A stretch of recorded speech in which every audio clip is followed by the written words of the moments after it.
विकसित भारत संकल्प यात्रा के तहत आज नोएडा से विधायक और बीजेपी के प्रदेश उपाध्यक्ष पंकज सिंह बीजेपी कानपुर मुख्यालय पहुंचे। जानकारी के लिए आपको बता दें, पंकज सिंह कानपुर के प्रभारी बनने के बाद पहली बार कार्यकर्ताओं के बीच कानपुर पहुंचे हैं। इस बीच बीजेपी कार्यकर्ताओं ने उनका गर्मजोशी के साथ स्वागत किया। वहीं मीडिया से बातचीत में प्रदेश उपाध्यक्ष पंकज सिंह ने कांग्रेस पार्टी पर निशाना साधते हुए कहा कि कांग्रेस का कोई अब जन आधार नहीं बचा है।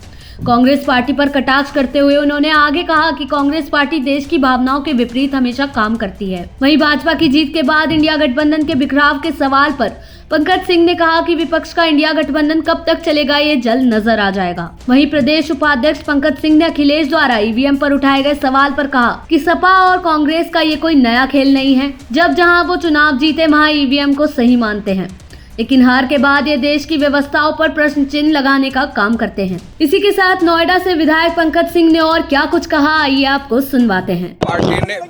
आज है एक तो विकसित भारत यात्रा का भी, उस कार्यक्रम का भी प्रारंभ है, तो इस वजह से भी और कार्यकर्ताओं से मुलाकात करना एक क्योंकि जो दायित्व पार्टी ने दिया है उसके बाद पहली बार यहाँ पर आया हूँ, तो कार्यकर्ताओं के साथ मुलाकात भी एक विषय है।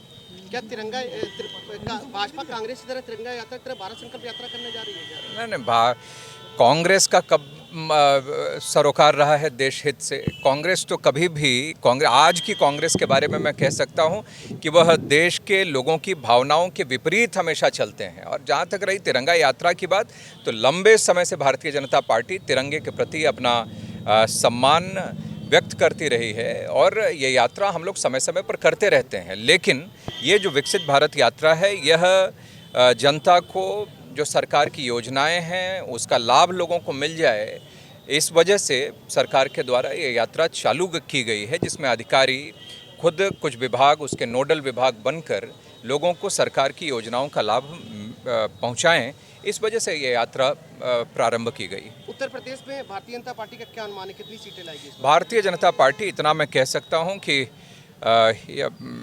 हम लोग 80 के 80 टारगेट करके चल रहे हैं और कोशिश यही होगी। और कार्यकर्ताओं का उत्साह, ऊर्जा देखकर और जनता का जो विश्वास है ये देखकर मैं कह सकता हूं कि हमारा जो लक्ष्य है 80 सीटों का, उसको हासिल करेंगे। सर, एक लास्ट सवाल, राजस्थान में जैसे रिजल्ट की घोषणा हुई, दिन दहाड़े एक सुखदेव जी की हत्या कर दी गई, जिससे एक बड़ा दबका नाराज है और लॉरेंस बिश्नोई उसके गुर्गे जिम्मेदारी ले रहे हैं कि उसने हत्या कराई है। क्या गृह मंत्रालय पार रहा इतने दिनों से? भारतीय जनता पार्टी आखिर क्यों नहीं उस पर? देखिए ये बहुत ही दुखद घटना है और लगातार समाज में रहकर वो आवाज़ को मजबूत करते रहते थे।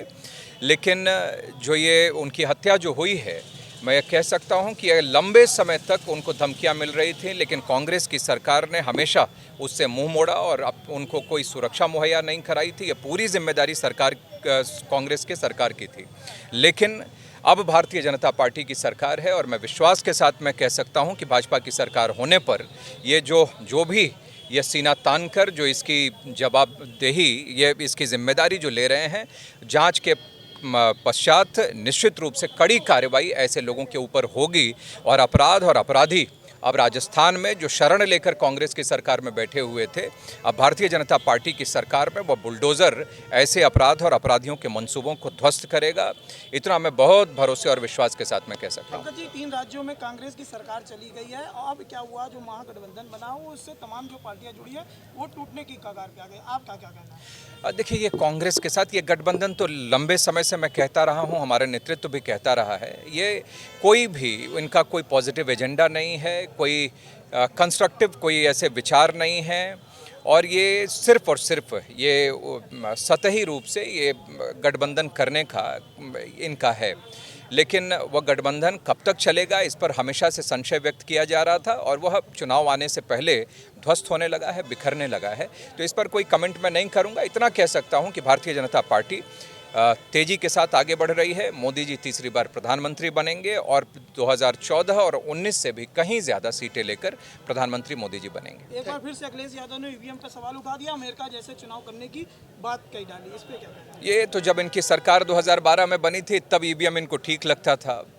कांग्रेस की सरकार जब बेंगलोर में, कर्नाटक में बनी है तो उनको ठीक लगता है। जहाँ जहाँ परास्त होते हैं तो ये देश के व्यवस्थाओं पर प्रश्न उठाने का काम ये कांग्रेस, समाजवादी पार्टी जैसे दल करते रहते हैं। लेकिन इनको सिस्टम पर लगातार ऐसे प्रश्न चिन्ह खड़ा करने के बजाय अपने पार्टी के अंदर जो इनकी विचारधारा है, व्यवस्था है, काम करने की प्रणाली है, अगर उस पर इन्होंने चिंता व्यक्त किया होता तो शायद इनकी ऐसी दुर्गति न हुई होती। वहीं इस मौके पर सहारा समय संवाददाता अनुराग श्रीवास्तव ने खास बातचीत की। देखिए ये खास रिपोर्ट। नोएडा से विधायक और भाजपा के यहाँ पर आज कानपुर के प्रभारी बनने के बाद पंकज सिंह का यहाँ पर दौरा है। पंकज सिंह देख सकते हैं हमारे बीच यहाँ पर आ चुके हैं। हम एक बार बात करने का प्रयास करेंगे। पंकज सिंह जो हमारे बीच में लगातार यहाँ पर कानपुर में यहाँ पर प्रवास कर चुके हैं और इनसे बात करने का प्रयास करेंगे। सर, प्रभारी बनने के बाद से पहली बार आज आपका कानपुर यहाँ दौरा है, कैसा यहाँ पर महसूस करें और क्या नीतियों को लेकर आगे बढ़े? देखिए, पार्टी की तरफ से बहुत ही व्यवस्थित कार्यक्रम केंद्र और प्रदेश की तरफ से दिए गए हैं। उनका सफलतापूर्वक संपन्न करना कार्यकर्ता करते ही रहते हैं। तो उन सब जो भी पार्टी के कार्यक्रम आएंगे कार्यकर्ताओं के साथ। सर, अगर बात करें 3 राज्यों में भाजपा की बम्पर जीत हुई है, इस पर क्या कहना चाहेंगे? नहीं, ये जीत हुई है और ये एक बार फिर से वो रास्ता तैयार कर रहा है कि मोदी जी देश की कमान तीसरी बार संभालेंगे, प्रधानमंत्री बनेंगे और देश विश्व गुरु बनेगा। क्या मान रहे हैं कि इस बार यूपी का जो चुनाव होगा कितनी सीटें भारतीय जनता पार्टी लेकर? 80 की 80 सीटें लेंगे, 80 की 80 से। तो यहाँ पर देख सकते हैं कि पंकज सिंह यहाँ पर आए हैं पहली बार प्रभारी बनने के बाद, और यहाँ पर जो देख सकते हैं जो उत्साह है लोगों में वो किस तरह से नजर आ रहा है। यहाँ पर साफ तौर पर देखा जा सकता है कि जो एक प्रभारी बनने के बाद उनका एक स्नेह है, प्रेम है, वो नजर यहाँ पर आ रहा है, और जो कार्यकर्ताओं का हुजूम है वो किस तरह से उनके प्रेम और स्नेह को देखता हुआ नजर आ रहा है। कानपुर से वीडियो जर्नलिस्ट रवि शर्मा के साथ सारा समय के लिए अनुराग श्रीवास्तव। देश दुनिया की ऐसी तमाम खबरों के लिए देखते रहें समय डिजिटल।